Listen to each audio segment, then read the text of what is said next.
Hello friends आज हम start करने वाले हैं voice, active voice and passive voice. इससे पहले हम पढ़ चुके हैं टेंस, जिसमें हमने टेंस के टाइप्स, उनके यूजेस, उनमें किस किस टाइप से एरर आ सकती है वो सारी देखी, उसके क्वेश्चन आंसर हमने सॉल्व किए हैं। ठीक है, तो आज हम देखते हैं वॉइस। अब एक चीज़ का ध्यान रखना कि अगर आप ये फर्स्ट वीडियो देख रहे हैं मेरा, तो आपको इससे पहले जाकर कम से कम टेंस का वीडियो तो आपको देखना ही पड़ेगा। क्यों? क्योंकि आप वॉइस तभी सीख सकते हैं जब आपको टेंस पता हो। क्योंकि वॉइस जो रहता है वो किस पर बेस्ड रहता है? टेंस पर बेस्ड रहता है। वॉइस और नरेशन और टेंस, ये तीनों ही जो है, ये तीन टॉपिक जो है, ये तीनों ही एक दूसरे पर डिपेंड रहते हैं।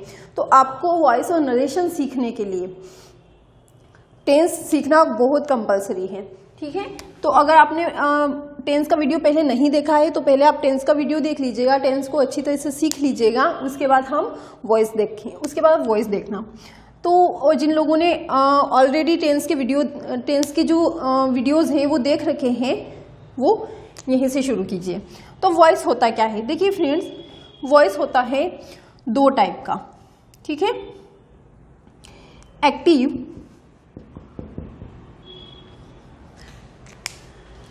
वॉइस दो टाइप का होता है। एक होता है एक्टिव वॉइस और दूसरा होता है पैसिव वॉइस।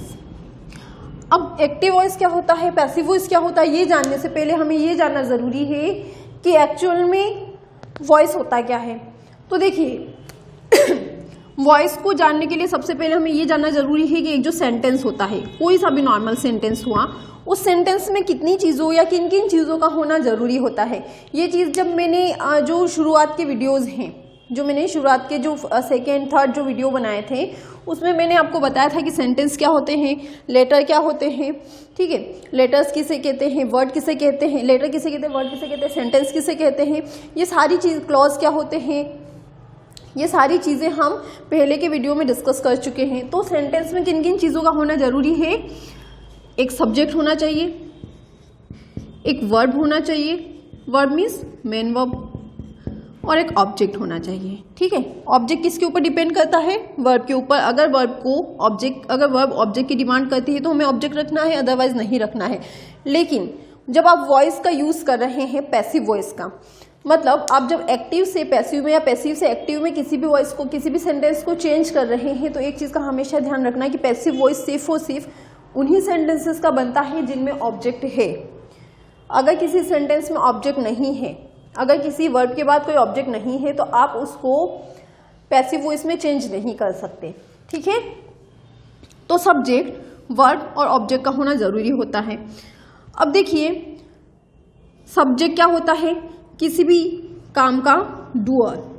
ठीक है, मतलब वर्ब क्या होती है? देखिए, वर्ब होती है क्रिया, ये हम बहुत पहले ही पढ़ चुके हैं। अगर इसको आपको डिटेल में जानना है तो आप फर्स्ट, सेकंड, थर्ड वीडियोस देख लीजिएगा, जिसमें मैंने आपको इंट्रोडक्शन दिया है इन सारी चीज़ों का। तो सब्जेक्ट किसको कहते हैं? डूअर को, जो किसी भी काम को करता है। क्रिया क्या होती है? वह काम जो सब्जेक्ट के द्वारा किया जाता है। सब्जेक्ट क्या होता है?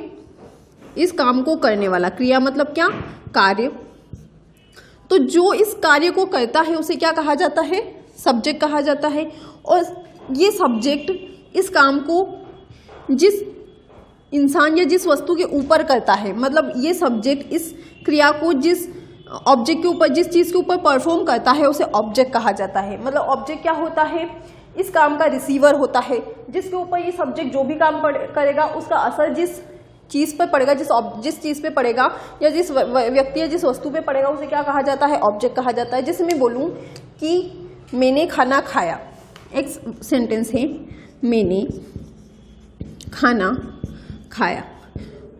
तो अब देखिए, यहाँ पर मैंने क्या किया? खाना खाया। मैंने कौन सा काम किया? खाना खाने का। और जब मैंने खाना खाया, मैंने काम क्या किया है? खाने का काम किया है। ठीक है, ये क्रिया मैंने की है। क्या क्रिया की है? मैंने खाना खाने का काम किया है। और मैंने खाया क्या है? खाना खाया है।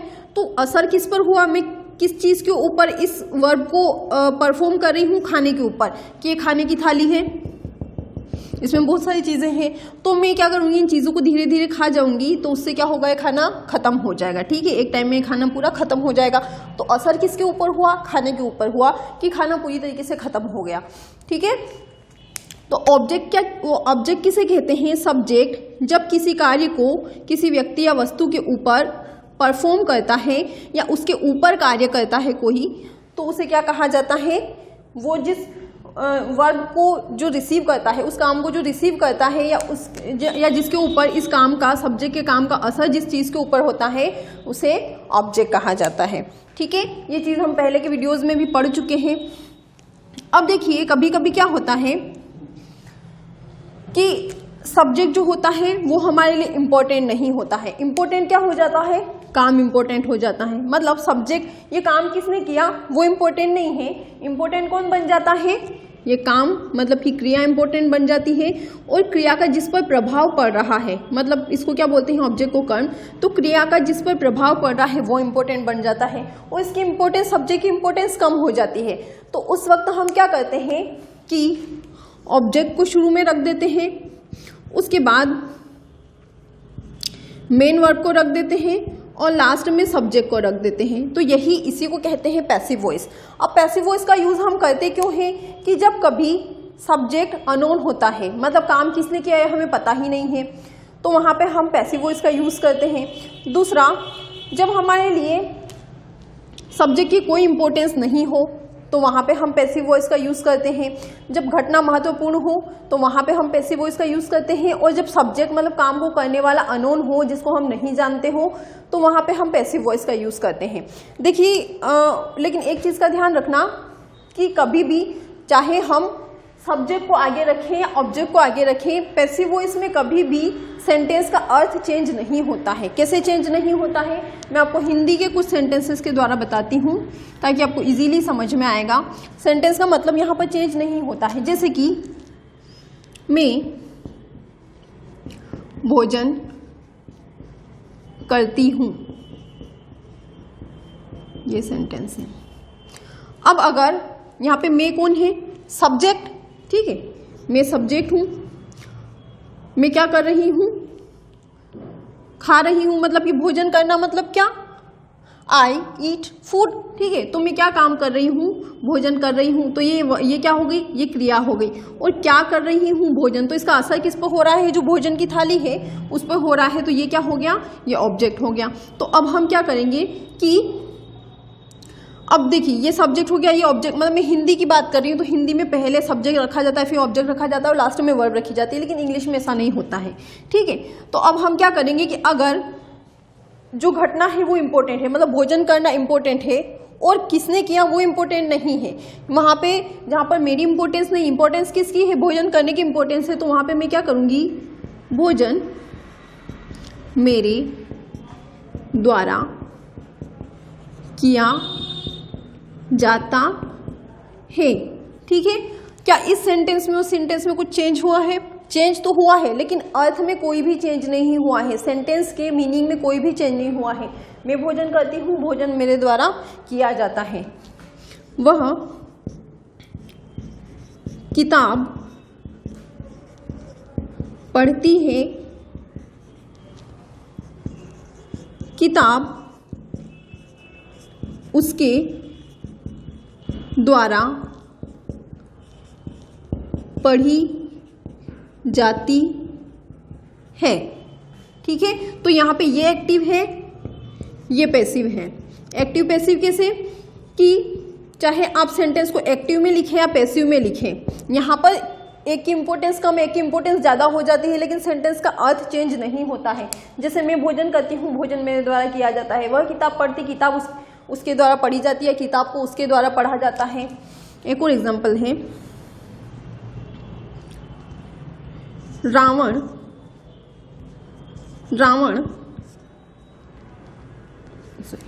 राम ने रावण को मारा, ये सेंटेंस है, राम ने रावण को मारा। अब इसको जब मैं पैसिव में चेंज करूंगी तो देखिए, राम क्या है, सब्जेक्ट है, क्योंकि यहाँ पे कर्ता कौन है, मार कौन रहा है, राम मार रहे हैं, तो राम सब्जेक्ट है।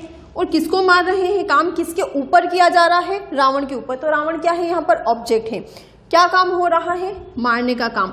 तो अब जब ऑब्जेक्ट की इंपॉर्टेंस जहाँ पे ज्यादा होगी, जैसे मान लो आप रावण के ऊपर एक स्टोरी लिख रहे हैं, ठीक है, राम के ऊपर नहीं लिख रहे हैं, रावण के ऊपर लिख रहे हैं कि रावण कौन था, उसने क्या क्या किया, ठीक है, उसने उसको कौन कौन सी शक्तियां प्राप्त थी, और आप उसके ऊपर कोई स्टोरी लिख रहे हैं रावण के ऊपर, तो आप क्या करेंगे, वहां पे रावण को पहले रखेंगे और राम की इंपोर्टेंस वहां पे कम रहेगी, तो राम को बाद में रखेंगे, क्योंकि जिसके ऊपर हम स्टोरी लिख रहे हैं ऑब्वियस सी बात है कि वह मेन कैरेक्टर होगा स्टोरी में।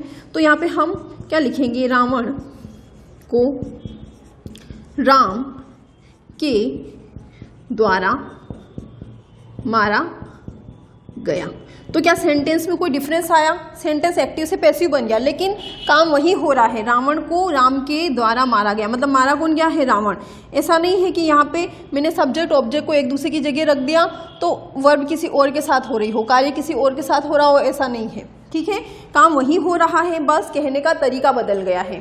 तो पैसिव क्या होता है, पैसिव वो होता है जहाँ पे सब्जेक्ट की इंपॉर्टेंस कम हो जाती है और ऑब्जेक्ट की इंपॉर्टेंस ज़्यादा हो जाती है, इसलिए ऑब्जेक्ट को पहले रखा जाता है। अब ऑब्जेक्ट की इंपॉर्टेंस ज़्यादा क्यों हो जाती है, उसका एक रीज़न है, क्योंकि देखो कहीं कहीं पे क्या होता है कि काम करने वाले का हमें पता नहीं होता है। एक तो जैसे मैंने एक रावण का एग्जांपल दिया कि आप किसी के ऊपर एक स्टोरी लिख रहे हैं, ठीक है, जैसे आपने रामायण लिखी, आपने रामायण पढ़ी, तो वहाँ पे राम मेन कैरेक्टर है, राम हीरो है रामायण के, तो ऑब्वियस सी बात है हर जगह राम का नाम आएगा सब्जेक्ट में, ठीक है। लेकिन मान लो आप रावण के ऊपर कोई कहानी पढ़ रहे हैं कि रावण कौन था, या रावण के बारे में आप कभी उस पर पढ़ेंगे, गूगल पे सर्च करेंगे, तो ऑब्वियस सी बात है कि वहाँ पे रावण मेन सब्जेक्ट हो जाएगा, ठीक है। तो फिर जब ऑब्जेक्ट सब्जेक्ट बन जाता है तो वहाँ पे हम क्या करते हैं, ऑब्जेक्ट को पहले रखते हैं और उसके साथ क्या क्या हुआ उसको बताया जाता है, और किस किस के द्वारा वो काम किया गया वो बताया जाता है, तो उसे कहते हैं पैसिव वॉइस। अब देखिए कभी कभी क्या होता है कि सब्जेक्ट जो होता है वो अननोन होता है, जैसे हमें नहीं पता होता है, तो वहाँ पर भी हम क्या करते हैं, पैसिव वॉइस का यूज़ करते हैं। पैसिव वॉइस का यूज़ कैसे करते हैं, जैसे एक सेंटेंस है कि कोई भी मंदिर है, मान लो वहां मंदिर पे क्या हो रही है, प्रसाद बांटी जा रही है, तो क्या आप वहां पे प्रसाद बांटने वाले 10 लोग हैं, ठीक है, कितने लोग हैं, 10 हैं, तो क्या आप 10 का, अब काम करने वाले कितने लोग हैं, 10 लोग हैं, प्रसाद कितने लोग बांट रहे हैं, 10, 11, 12 कितने भी लोग हो सकते हैं कि 10 लोग बांट रहे हैं प्रसाद, 11 लोग बांट रहे हैं या 12 लोग, ठीक है, आपको एग्जैक्ट संख्या भी पता नहीं है और कौन कौन बांट रहे हैं प्रसाद को ये भी आपको पता नहीं है। तो अब जो काम करने वाले हैं उनको आप जानते नहीं हैं, तो आपके लिए इंपॉर्टेंस किसकी है, प्रसाद बांटने वालों की है या प्रसाद की है, प्रसाद की है।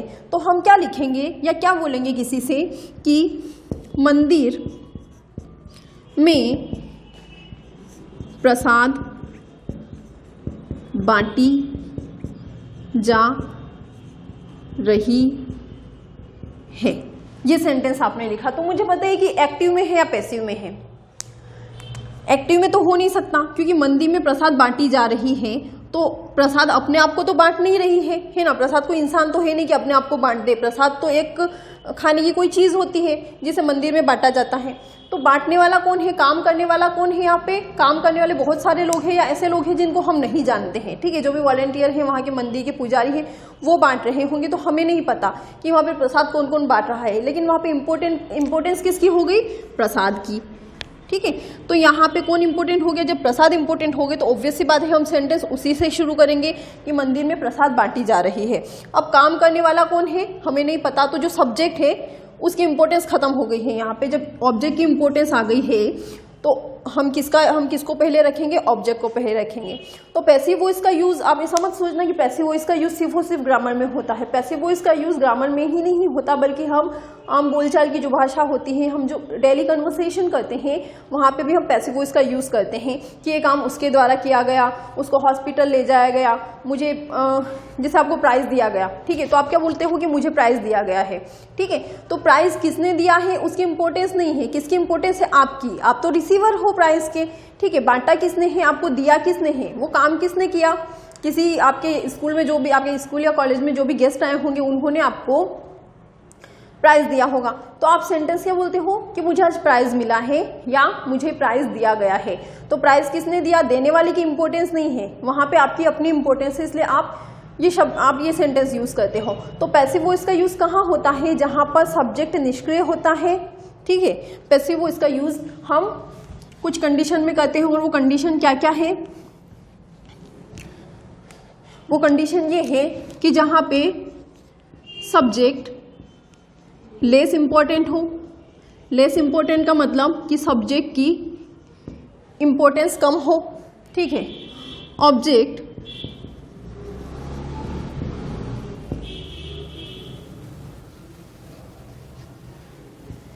मोर इंपॉर्टेंट हो, मतलब सब्जेक्ट से ज्यादा इंपॉर्टेंस किसकी हो?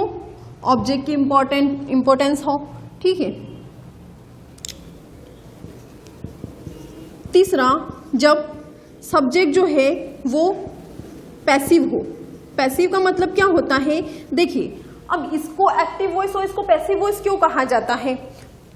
पैसिव का मतलब क्या होता है? पैसिव को अगर मैं हिंदी में बोलूं तो पैसिव को बोला जाता है उदासीन या निष्क्रिय। निष्क्रिय। अब निष्क्रिय का मतलब ये नहीं है कि काम नहीं कर रहा है, ये काम कर रहा है, लेकिन इसके काम करते हुए भी इसकी इंपॉर्टेंस नहीं है। काम की इंपॉर्टेंस किसकी है?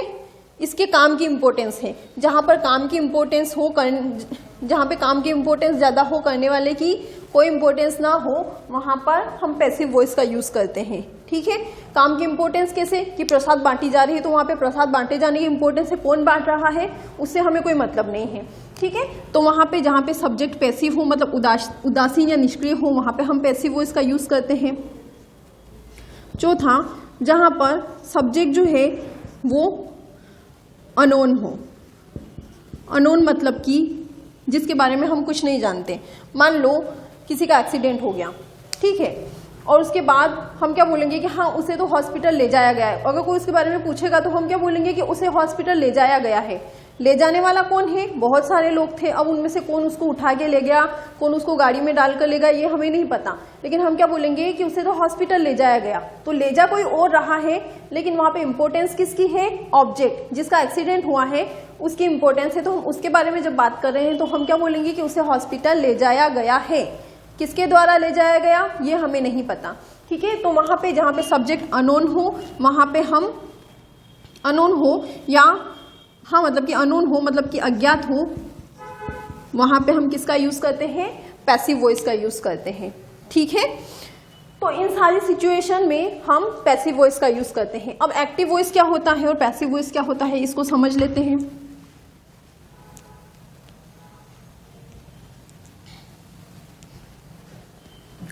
देखिए, एक्टिव वॉइस जो है उसमें क्या होता है? सब्जेक्ट होता है, फिर मेन वर्ब और फिर ऑब्जेक्ट होता है। अब यहाँ पे सब्जेक्ट जो है ये किसी काम को कर रहा है, उसका असर ऑब्जेक्ट पर हो रहा है।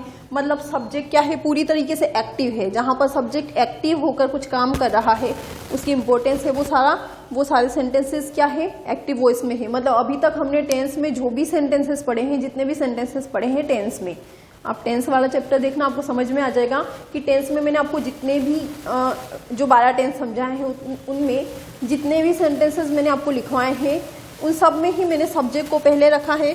उसके बाद हेल्पिंग वर्ब अगर है टेंस में तो helping verb, then main verb और लास्ट में ऑब्जेक्ट को रखा है। तो वो सारे ही सेंटेंस एक्टिव वॉइस में है। अब पैसिव वॉइस क्या होता है कि पैसिव वॉइस में हम ऑब्जेक्ट को पहले ले लेते हैं, उसके बाद अगर हेल्पिंग वर्ब है तो हेल्पिंग वर्ब, अगर नहीं है सॉरी हेल्पिंग वर्ब तो इसमें होती ही है, ठीक है। ऑब्जेक्ट को ले लेते हैं, फिर हेल्पिंग वर्ब को लेते हैं, फिर मेन वर्ब को लेते हैं। अब एक चीज़ का ध्यान रखना कि आप जितने भी सेंटेंसेस को आप पैसिव बनाएंगे उन सारे ही सेंटेंसेस में मेन वर्ब की थर्ड फॉर्म यूज होती है। कौन सी फॉर्म? मेन वर्ब की थर्ड फॉर्म। चाहे सेंटेंस कोई से भी टेंस का हो, आपको जब उसको पैसिव में चेंज करेंगे तो हमेशा मेन वर्ब की थर्ड फॉर्म ही यूज में आएगी, ठीक है। उसके बाद हम किसका यूज करेंगे? बाय का और फिर सब्जेक्ट का। अब यहाँ पे बाय का यूज क्यों किया जाता है? क्योंकि अभी मैंने आपको जब हिंदी के सेंटेंस में लिख रही थी तो मैंने आपको बाय का मतलब क्या होता है? द्वारा, मतलब काम किसी के द्वारा किया गया। तो किसके द्वारा? बाय किसको शो करता है? बाय एजेंट को शो करता है। एजेंट मतलब क्या? एजेंट का मतलब ये कि काम किसके द्वारा परफॉर्म किया जा रहा है, एजेंट या काम के परफॉर्मर को शो किया जाता है बाय के द्वारा, ठीक है। तो बाय के बाद ही हम हमेशा सब्जेक्ट को रखते हैं।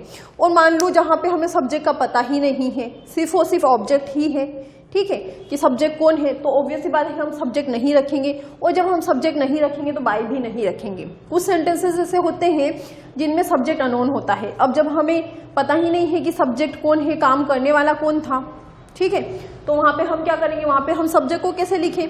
तो कुछ सेंटेंसेस ऐसे भी होते हैं जिनमें हम सब्जेक्ट का यूज़ नहीं करते हैं लास्ट में, और जब सब्जेक्ट का यूज़ नहीं करेंगे तो बाय का यूज़ भी नहीं होगा, ठीक है। जैसे अभी मैंने आपको एक सेंटेंस लिखाया था कि मंदिर में प्रसाद बांटी जा रही है। अब वहाँ पे किसके द्वारा बांटी जा रही है ये हमें नहीं पता, तो जब हम सेंटेंस को पैसिव बनाएंगे तो बस मंदिर में प्रसाद बांटी जा रही है, बस इतना ही लिखेंगे। ये नहीं लिखेंगे आगे कि वहाँ पे जो 10 लोग हैं उन 10 के नाम लिखकर फिर हम ये नहीं लिखेंगे कि इनके द्वारा बांटी जा रही है, ठीक है।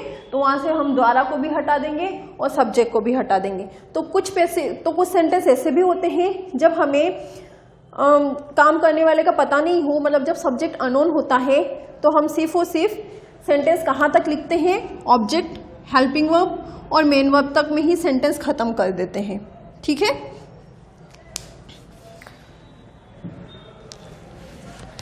तो ये है पैसिव वॉइस का स्ट्रक्चर और ये है एक्टिव वॉइस का। अब एक्टिव वॉइस में हर जगह ये जो इस टाइप के सेंटेंस जो है हमने टेंस में यूज़ किए हैं, तो टेंस आप पढ़ लीजिएगा ताकि आपको समझ में आए कि एक्टिव वॉइस क्या होता है, जहाँ पे सब्जेक्ट एक्टिव होकर कुछ काम करता है और उस काम का असर किसी ऑब्जेक्ट पर पड़ता है। और पैसिव वॉइस में क्या होता है, सब्जेक्ट पैसिव होकर पीछे चला जाता है, मतलब निष्क्रिय या उदासीन हो जाता है।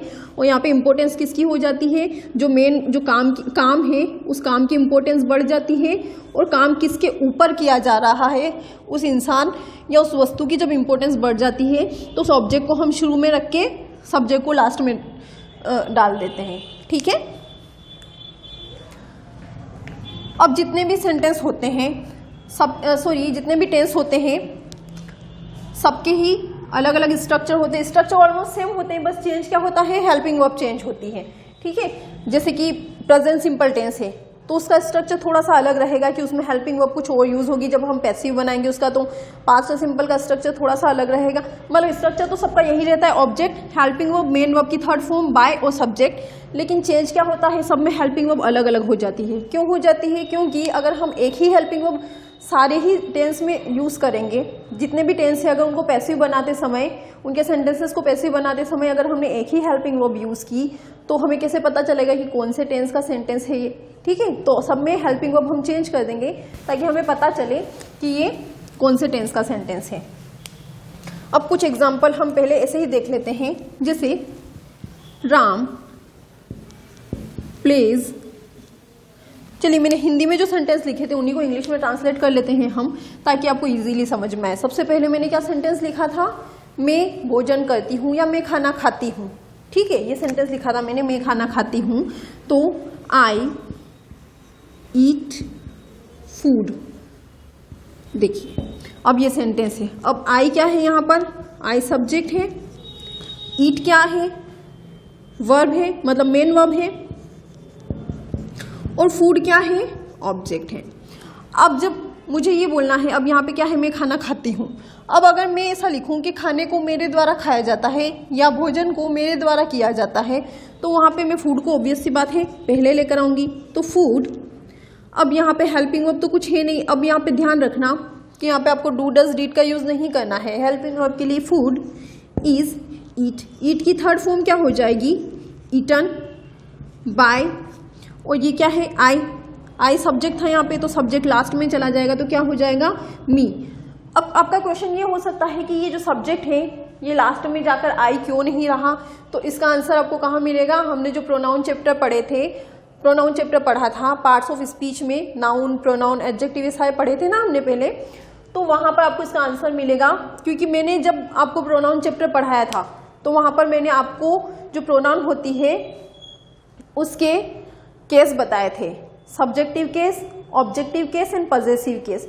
ये 3 केस मैंने आपको बताए थे, और उसमें मैंने आपको ये भी बताया था कि सब्जेक्टिव केस क्या होता है, प्रोनाउन का वह केस जो हमेशा सब्जेक्ट की जगह यूज़ किया जाता है उसे सब्जेक्टिव केस कहते हैं। जब हम किसी प्रोनाउन को ऑब्जेक्ट की जगह यूज़ करते हैं यहाँ पे, तो उसका ऑब्जेक्टिव केस हम यहाँ पे लिखते हैं, मतलब आई क्या बन जाता है, मी। अगर हमने यहाँ पे आई लिख दिया तो सेंटेंस क्या हो जाएगा, गलत हो जाएगा। जब भी हमें आई को ऑब्जेक्ट की जगह लिखना है, आई को हम क्या बना देंगे, मी बना देंगे। अगर मी को सब्जेक्ट की जगह लिखना है तो मी की जगह यहाँ पे कभी ऐसा नहीं होगा कि मी ईट फूड। अगर आपने ऐसा लिखा तो सेंटेंस गलत हो जाएगा। तो मी को जब हमें सब्जेक्ट की जगह लिखना है तो मी क्या हो जाएगा, आई हो जाएगा। तो मैंने आपको प्रोनाउन के 3 केसेस पढ़ा रखे हैं, सब्जेक्टिव केस, ऑब्जेक्टिव केस और पजेसिव केस। उनको आप देख लीजिएगा एक बार तो आपको समझ में आ जाएगा कि इसको यहाँ पे ये आई पीछे जाकर मी कैसे बन गया, और मी को अगर हम एक्टिव में चेंज करते हैं, सॉरी मी को अगर हम सब्जेक्ट बनाते हैं तो आई क्यों बन जाता है।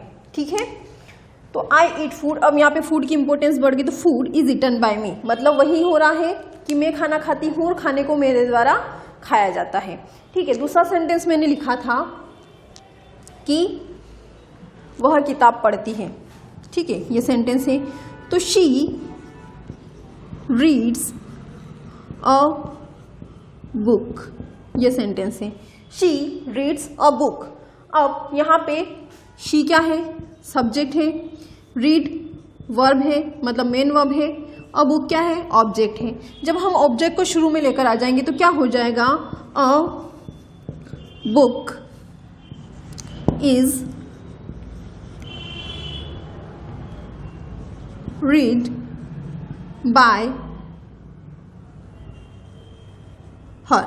ठीक है, a book is read by her। अब यहां पर भी देखिए a book क्या हो गया, ऑब्जेक्ट हो गया, is हेल्पिंग वर्ब हो गई।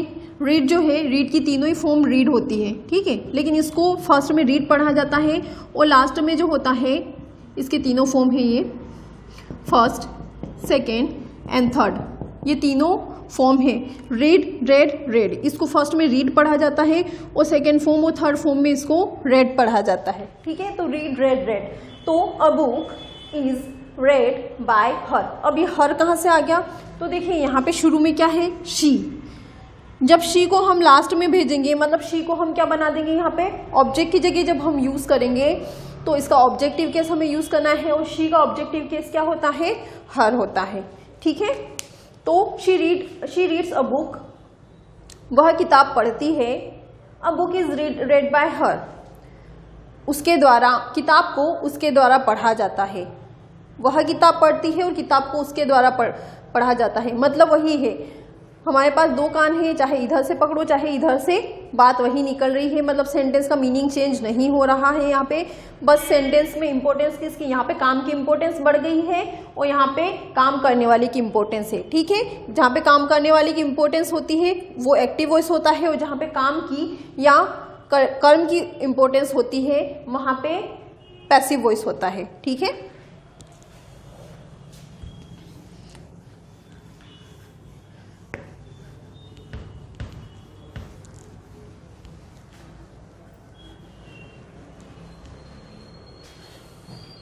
चलिए चेंज इन प्रोनाउन देख लेते हैं। Change in pronoun, change in pronoun means क्या, मैं साइड में लिख देती हूं ताकि हम जो भी सेंटेंसेस बनाएंगे वो आपको देखने में इजी रहे। चेंज इन प्रोनाउन, मतलब प्रोनाउन को हम कैसे चेंज करेंगे, तो ये है हमारा सब्जेक्टिव केस और ये है हमारा ऑब्जेक्टिव केस। मतलब जब हम किसी भी प्रोनाउन को सब्जेक्ट की जगह यूज करेंगे तो वो क्या होगी, और जब हम उसको लास्ट में ले जाएंगे ऑब्जेक्ट की जगह तो वो क्या बन जाएगी। ठीक है, तो सब्जेक्टिव केस में देखते हैं, ही, शी, इट, आई, यू,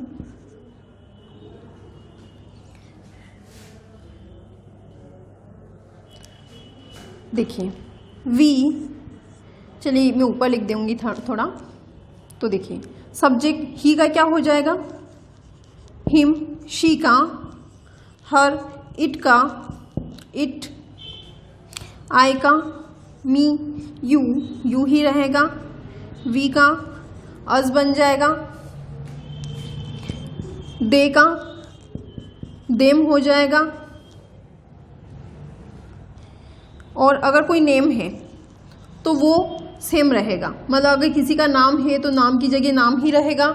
अगर किसी का किसी थिंग का नाम है, मतलब किसी वस्तु का नाम है, तो लास्ट में भी अगर चाहे वो सब्जेक्ट की जगह लिखा जाए उसको या ऑब्जेक्ट की जगह, वस्तु का नाम वही रहेगा और किसी इंसान का नाम है तो वो भी वही रहेगा। जैसे मैंने यहाँ पे राम लिखा कि राम रीड्स अ बुक, तो जब मैं इसको पैसिव बनाऊंगी तो a book is read by Ram. जब मैं राम को सब्जेक्ट की जगह लिखूँ चाहे ऑब्जेक्ट की जगह, नाम कभी चेंज नहीं होगा। ठीक है, राम को आप ही या हिम मत बना देना। अगर किसी व्यक्ति या वस्तु का नाम है तो नाम वही रहेगा, नाम सेम रहेगा। बाकी चेंज कहाँ हो रहा है, प्रोनाउन में। ही है तो लास्ट में जाके हिम, शी का हर, इट का इट, आई का मी, यू का यू, वी का अस, दे का देम हो जाएगा। ठीक है, अब हम देखते हैं कि अलग अलग टेंसेस के एक्टिव से पैसिव कैसे बनते हैं। ठीक है,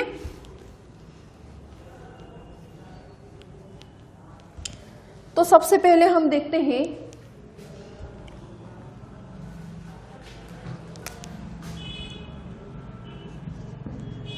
प्रेजेंट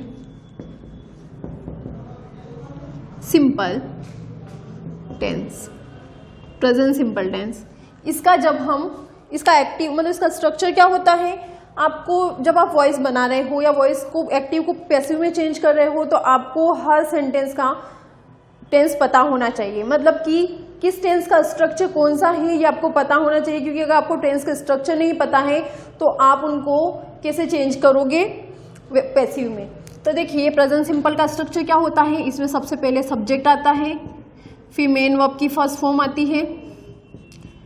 अगर सिंगुलर है सब्जेक्ट तो उसमें हम क्या करते हैं, एस या जो अगर सब्जेक्ट सिंगुलर है तो मेन वर्ब में हम क्या यूज़ करते हैं, एस या ईएस यूज़ करते हैं। उसके बाद ऑब्जेक्ट आता है। ये हमने टेंस में ऑलरेडी हम पढ़ चुके हैं। ठीक है,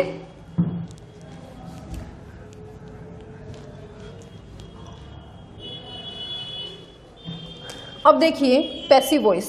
पैसिव वॉइस में अभी मैंने आपको बताया था कि ऑब्जेक्ट को सबसे पहले रखते हैं, तो ऑब्जेक्ट पहले आ जाएगा। उसके बाद यहाँ पर हेल्पिंग वर्ब का यूज़ होगा। जितने भी पैसिव वॉइस होते हैं सब में ही हेल्पिंग वर्ब का यूज़ होता है। तो यहाँ पे किस हेल्पिंग वर्ब का यूज़ होगा, डू डज डिड का यूज़ यहाँ पे नहीं होगा। किसका यूज़ होगा, इज, एम, आर का यूज़ होगा। ठीक है, उसके बाद मेन वर्ब की कौन सी फॉर्म यूज़ करेंगे, हम थर्ड फॉर्म यूज़ करेंगे।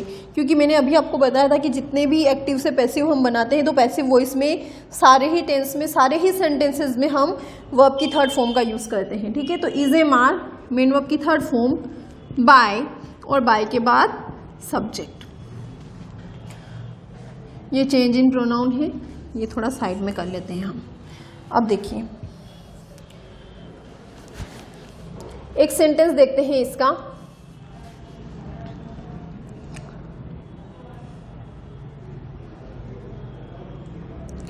राम कुक्स फूड। राम कुक्स फूड। ठीक है, राम सिंगुलर है, सिंगुलर के अकॉर्डिंग हमने यहाँ पे किसका यूज किया है, कुक वर्ब की फर्स्ट फॉर्म और उसमें एस का यूज किया है, फूड। अब फूड यहाँ पे हम पहले रख देंगे, ऑब्जेक्ट है इसलिए राम यहाँ पे सब्जेक्ट है, राम सब्जेक्ट, कुक वर्ब और फूड ऑब्जेक्ट है। तो अब जब हम ऑब्जेक्ट को शुरू में रखेंगे तो फूड पहले आ गया। अब एक चीज़ का ध्यान रखना कि इज, एम, आर इन तीनों में से हम किसको यूज़ करेंगे। तो इज जो है वो सिंगुलर के साथ हमेशा इज का यूज़ होगा, आई के साथ एम का यूज़ होगा और जितने भी प्लूरल सब्जेक्ट या ऑब्जेक्ट हैं, ठीक है, मतलब जितने भी प्लूरल ऑब्जेक्ट रहेंगे उनके साथ किसका यूज़ होगा, आर का यूज़ होगा। तो फूड क्या है यहाँ पे, ऑब्जेक्ट है, मतलब है तो ये सब्जेक्ट लेकिन इसको है तो ये ऑब्जेक्ट है लेकिन इसको किसके प्लेस पे रखा गया है, सब्जेक्ट के प्लेस पे। तो ध्यान रखना कि आपको राम के अकॉर्डिंग राम के अकॉर्डिंग यहाँ पे आपको इज, एम, आर का यूज़ नहीं करना है। किसके अकॉर्डिंग करना है, फूड के अकॉर्डिंग। तो मुझे बताइए कि फूड सिंगुलर है या प्लूरल है। ये भी जब मैंने नाउन चैप्टर पढ़ाया था तो आपको आइडेंटिफाई करना सिखाया था कि सिंगुलर सब्जेक्ट कौन से होते हैं, प्लूरल सब्जेक्ट कौन से होते हैं। तो इसमें मैंने फूड का भी आपको बताया था कि फूड सिंगुलर होता है या प्लूरल होता है। तो फूड क्या होता है, सिंगुलर होता है। इसके साथ हम किसका यूज करेंगे, इज। Food is. अब कुक वर्ब की फर्स्ट फॉर्म है, तो कुक का थर्ड फॉर्म क्या होगा, कुक्ड बाय। अब यहाँ पे कौन है सब्जेक्ट, राम है, तो राम को हम लास्ट में रख देंगे तो क्या हो जाएगा, food is cooked bye Ram. ये सेंटेंस हो गया। ठीक है, एक सेंटेंस, ही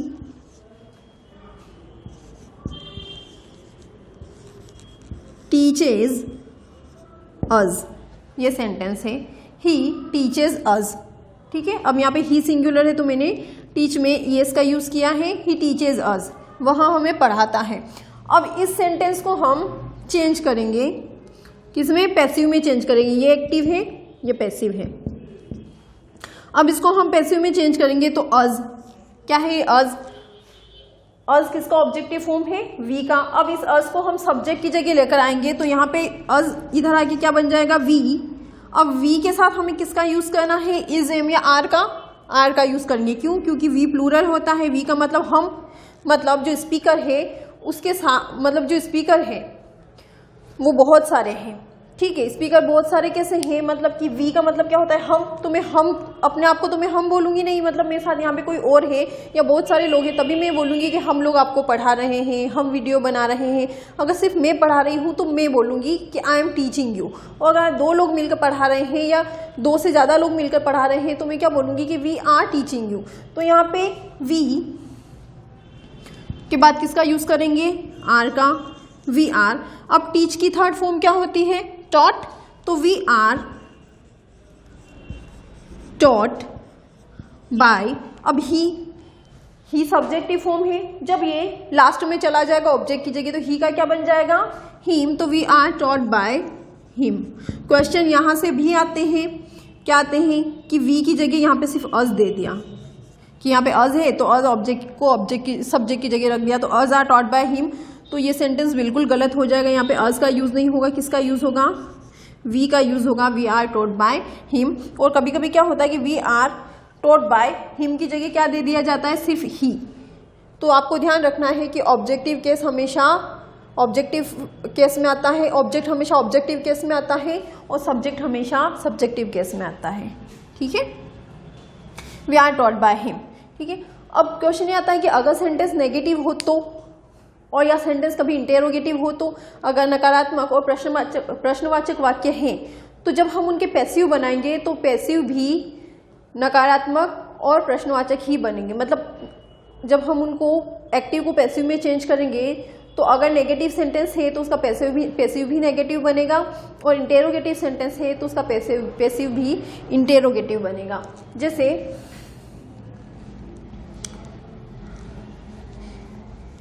इसी सेंटेंस को ले लेते हैं, राम कुक्स फूड। अब नेगेटिव कैसे बनाएंगे इसको, मैंने आपको प्रेजेंट सिंपल को नेगेटिव में चेंज करना सिखाया था कि सिंपल सेंटेंस को नेगेटिव में कैसे चेंज करते हैं। तो राम कुक्स फूड है तो उसके लिए हम किसका यूज करेंगे, Ram does not cook food. ठीक है, ये सेंटेंस है, Ram does not cook food. अब ये डज नॉट कहाँ से आया, यहाँ से एस क्यों हटा, ये सब मैं आपको टेंस वाले चैप्टर में पढ़ा चुकी हूँ, वहां से आप देख लीजिएगा। Ram does not cook food. तो अब सेंटेंस नेगेटिव है तो फूड को हम शुरू में लेकर आएंगे पैसिव बनाते समय, फूड।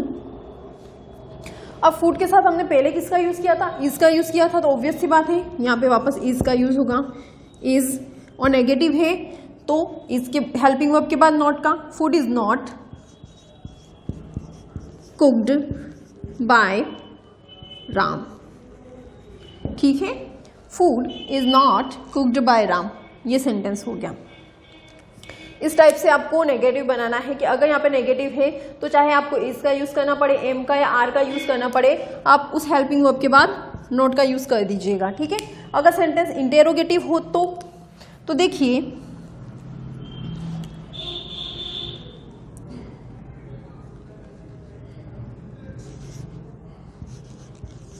शी लाइक्स, चलिए मैं एक वी से दे से बनाती हूँ, दे लाइक, अच्छा इंटेरोगेटिव बनाना है ना, तो इंटेरोगेटिव में do they like me, do they like me, क्या वो मुझे पसंद करते हैं। ठीक है, तो अब यहाँ पे देखिए डू तो क्या है, डू हेल्पिंग वर्ब हो गई, दे सब्जेक्ट, लाइक मेन वर्ब और मी ऑब्जेक्ट। तो ऑब्वियस सी बात है कि ऑब्जेक्ट को मैं पहले लेकर आऊंगी, लेकिन चाहे आपको एक्टिव में इंटेरोगेटिव बनाना हो या पैसिव में इंटेरोगेटिव बनाना हो, जब भी हम इंटेरोगेटिव बनाएंगे किसी सेंटेंस को, जब भी हम प्रश्नवाचक बनाएंगे, तो जो हेल्पिंग वर्ब रहेगी उसको हम सब्जेक्ट से पहले रखेंगे। और ऑब्जेक्ट अगर पहले आ रहा है, ऑब्जेक्ट अगर हम सब्जेक्ट की जगह रख रहे हैं, ऑब्जेक्ट को जब हम सब्जेक्ट की जगह रख रहे हैं तो ऑब्जेक्ट से पहले हम हेल्पिंग वर्ब को रखेंगे, क्योंकि हमें क्वेश्चन बनाने के लिए ऑब्जेक्ट या सब्जेक्ट से पहले हेल्पिंग वर्ब का यूज करना कंपलसरी होता है।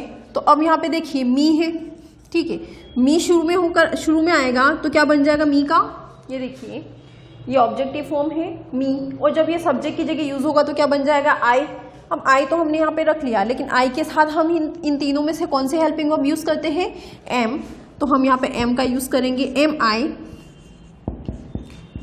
लाइक्ड, लाइक का third form liked, am I liked by, they है तो दे लास्ट में जाके क्या बन जाएगा, them. Do they like me, क्या वो मुझे पसंद करते हैं, am I liked by them, क्या मुझे उनके द्वारा पसंद किया जाता है। ठीक है, सेंटेंस सेम है, मीनिंग में चेंज नहीं हुआ है, इसका मीनिंग चेंज नहीं होता है, बस इंपॉर्टेंस किसकी बढ़ जाती है, काम की, या जिसके ऊपर परफॉर्म किया जा रहा है काम उसकी इंपॉर्टेंस बढ़ जाती है, बाकी सेंटेंस के मीनिंग में चेंज नहीं होता है। ये मैं पहले भी आपको बहुत बार बता चुकी हूँ। ठीक है, तो नेगेटिव का जब हम पैसिव बनाएंगे तो वो नेगेटिव ही रहेगा, और इंटेरोगेटिव का पैसिव आपको इंटेरोगेटिव ही बनाना है। ठीक है, अब कभी कभी क्या होता है कि एक सेंटेंस में दो ऑब्जेक्ट आ जाते हैं, कभी कभी एक सेंटेंस में दो ऑब्जेक्ट यूज कर लिए जाते हैं। दो ऑब्जेक्ट कैसे, जैसे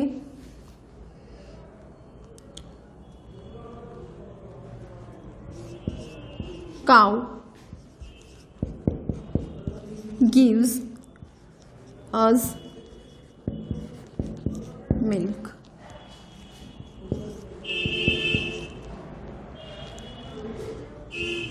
she gives me a pen।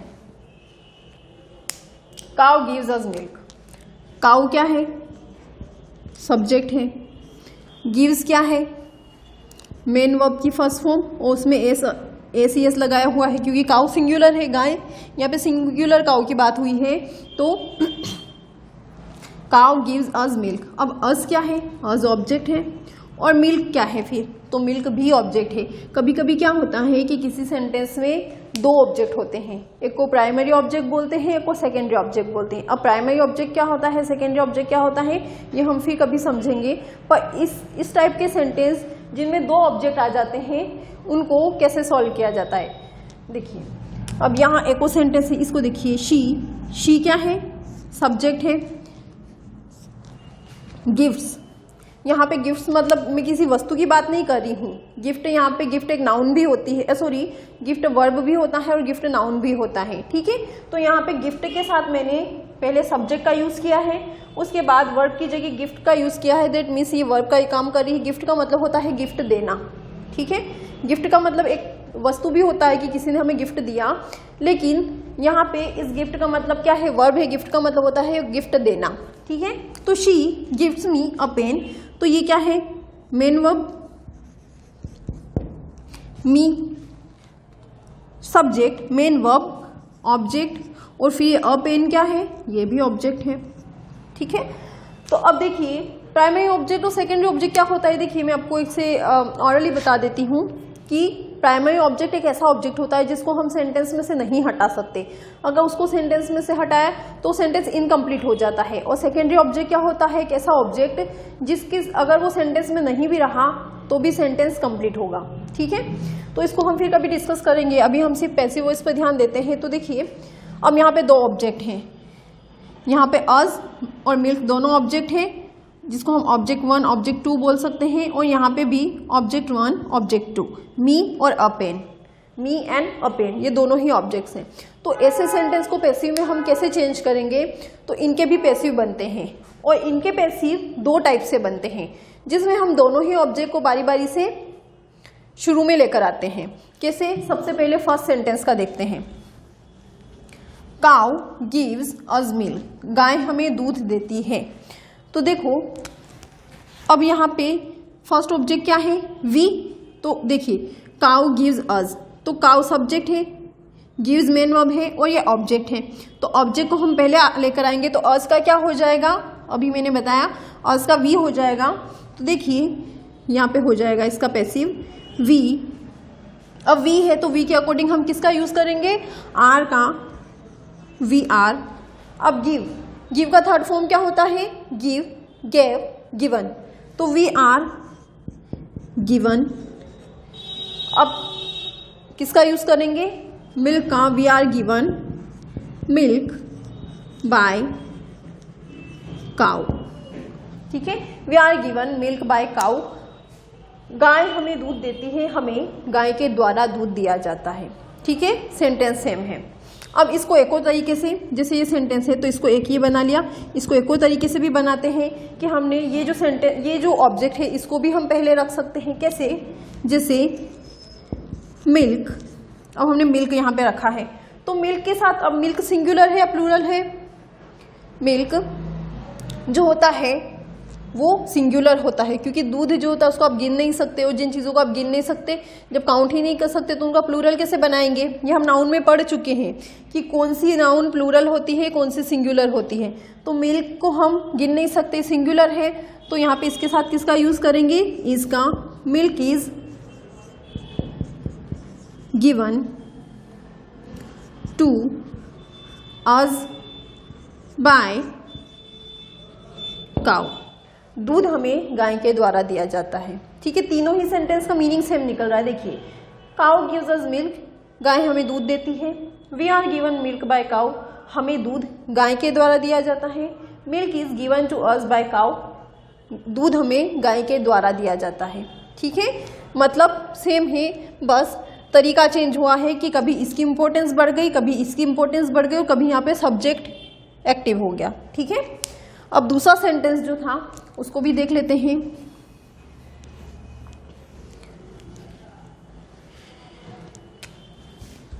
She gifts me a pen, वह मुझे गिफ्ट में, वह मुझे एक पेन गिफ्ट करती है। ठीक है, वह मुझे पेन गिफ्ट करती है। तो अब यहाँ पर देखिए शी क्या है, subject, gift main verb, me object 1 and a pen object 2। अब हम दोनों ही ऑब्जेक्ट को अलग अलग यूज करके इस सेंटेंस को पैसिव बनाएंगे। सबसे पहले हम इसको देखते हैं, मी। अब यहाँ पे मी है, मी को जब हम सब्जेक्ट की जगह लेकर आएंगे तो क्या बन जाएगा, आई। अब ये आई बन गया तो इसके साथ किसका यूज होगा, एम का। एक चीज का ध्यान रखना कि शी, यहाँ जो भी सब्जेक्ट है, आप चाहे सब्जेक्ट लास्ट में चला जा, मतलब सब्जेक्ट तो लास्ट में चला जाता है तो आपको सब्जेक्ट के अकॉर्डिंग हेल्पिंग वर्ब का यूज नहीं करना है। यहाँ पे जो भी ऑब्जेक्ट आएगा उस ऑब्जेक्ट के अकॉर्डिंग आपको हेल्पिंग वर्ब का यूज करना है। कि अगर ऑब्जेक्ट सिंगुलर है तो इसका यूज करेंगे, आई है तो एम का यूज करेंगे, और प्लूरल है तो आर का यूज करेंगे। इसके अकॉर्डिंग आप हेल्पिंग वर्ब का यूज मत करना, otherwise sentence will be wrong. तो देखो आई एम गिफ्ट, गिफ्ट की थर्ड फॉर्म क्या होती है, गिफ्ट, गिफ्टेड, गिफ्टेड। ठीक है, तो I am gifted a pen by her, ये शी है, शी लास्ट में जाके क्या हो गया, हर हो गया। ठीक है, अब इसको दूसरा कैसे बनाएंगे, एक और जो ऑब्जेक्ट है उसको पहले लेकर आ जाते हैं, अ पेन। अब अ पेन है एक पेन की बात हो रही है तो क्या आएगा यहाँ पे, इज आएगा। अ पेन इज, गिफ्ट की third form gifted, a pen is gifted to me by her, ठीक है। A pen is gifted to me by her. तो इसके जो पैसिव है वो दो, जब भी किसी सेंटेंस में दो ऑब्जेक्ट्स रहते हैं उनके पैसिव दो टाइप से बनते हैं, ठीक है। दोनों ही ऑब्जेक्ट को हम अलग अलग मतलब पहले यूज करके अलग अलग पैसिव उसका बना सकते हैं, वो मीनिंग सेम रहता है। देखिए, she gifts me a pen, वह मुझे एक पेन गिफ्ट करती है, ठीक है, वह मुझे पेन गिफ्ट करती है। I am gifted a pen by her, मुझे उसके द्वारा एक पेन दिया जाता है। A pen is gifted to me by her, एक पेन मुझे उसके द्वारा दिया जाता है, ठीक है। तो मीनिंग सेम है, बस चेंज क्या हुआ है, इसका स्ट्रक्चर नहीं, मतलब पैसिव में थोड़ा इंपॉर्टेंस चेंज हुई है कि यहाँ पे इसकी इंपॉर्टेंस बढ़ गई, यहाँ पे पेन की इंपॉर्टेंस बढ़ गई, ठीक है। तो पैसिव कैसे बनाते हैं, इस टाइप से हम पैसिव बनाते हैं। नेगेटिव का पैसिव नेगेटिव और इंटेरोगेटिव का पैसिव इंटेरोगेटिव रहता है। अब आज हमने पढ़ा कि पैसिव वॉइस क्या होता है, कैसे पैसिव वॉइस बनाया जाता है। अगर किसी नेगेटिव का पैसिव वॉइस कैसे बनता है, नेगेटिव सेंटेंसेस का, इंटेरोगेटिव सेंटेंस का पैसिव कैसे बनता है और पैसिव क्यों बनाया जाता है, उसका यूज़ कहाँ किया जाता है। और एक और क्या पढ़ा हमने कि अगर किसी सेंटेंस में दो ऑब्जेक्ट्स हैं तो हम पैसिव कैसे बनाएंगे। अब कल जो वीडियो आएगा उसमें मैं आपको पढ़ाऊंगी बाकी के जो टेंसेस हैं, मतलब कि past simple, future simple, present continuous, past continuous, future continuous, इन सब के past perfect, future perfect, present perfect, इन सब के ही मैं फ्यूचर कंटिन्यूअस का नहीं बनता है, तो इन सब के ही मैं आपको पैसिव बनाना सिखाऊंगी। देखिए, टेंस कितने होते हैं, टोटल टेंस होते हैं 3, और हमने इनको कितने पार्ट्स में डिवाइड कर रखा है, 12 में, ठीक है। 12 पार्ट्स में हमने इन 3 टेंसेस को डिवाइड कर रखा है।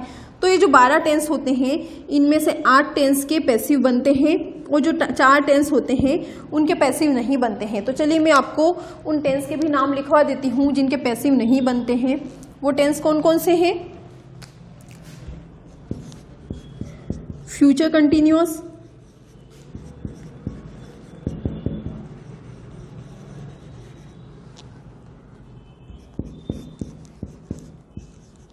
Present perfect continuous, past perfect continuous and future perfect continuous, ठीक है। इन चारों ही टेंसेस के पैसिव वॉइस नहीं बनते हैं, सिर्फ और सिर्फ जो 8 टेंस होते हैं उनके पैसिव वॉइस बनाए जाते हैं। इसमें तीनों ही टाइप के परफेक्ट कंटिन्यूअस आ गए, प्रेजेंट, पास्ट एंड फ्यूचर, और जो फ्यूचर कंटिन्यूअस टेंस होता है उसका भी पैसिव वॉइस नहीं बनाया जा सकता है, ठीक है। तो आगे हम और बहुत सारे जो सेंटेंसेस होते हैं जैसे मॉडल के कैसे बनते हैं, ऑप्टेटिव सेंटेंस के ऑप्टेटिव सेंटेंसेस को कैसे पैसिव में चेंज किया जाता है, ये सब हम सीखेंगे। तब तक अगर आपने टेंस का वीडियो नहीं देखा है तो आप वो देख लीजिएगा ताकि आपको वॉइस और अच्छे से क्लियरली समझ में आ जाए। तब तक के लिए goodbye, thank you so much, and please like and share my video.